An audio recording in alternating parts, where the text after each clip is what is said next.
but it's perpetuated by charlatans who make you believe that this is possible. And Yeah. only those of us who have been through the grind and who have achieved whatever little bits we have achieved, we have conclusive fact that you can't just dream this stuff up, right? That's true. And I like the whole comfort concept because some people who do workouts, and I don't do as much as you do, but I do my own version. And as I've gotten fitter and healthier, I started to enjoy it more. Right. And I tell people like when you grind at your business and your results, the reward you get from that is indescribable. It's very hard to articulate just how amazing that feeling is. And I think if people realize that you get that kind of reward from it, and that's something that I'd like people to learn, that's the message I want to get out there is if you realize how rewarding it is, how much fun it is to go through the grind, even when it's hard. People talk about it with workouts. With Joe Rogan, I love the way he talks about working out.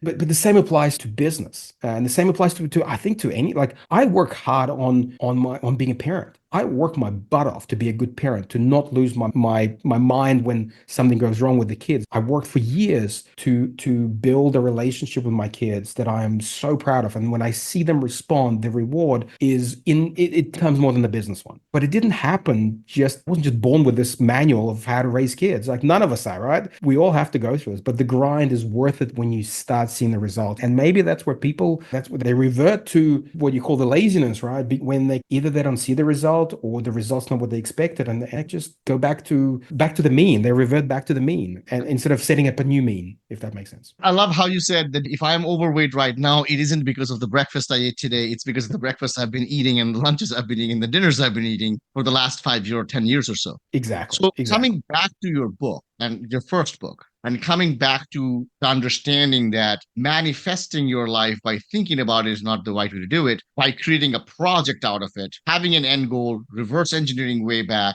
then creating a forward moving strategy.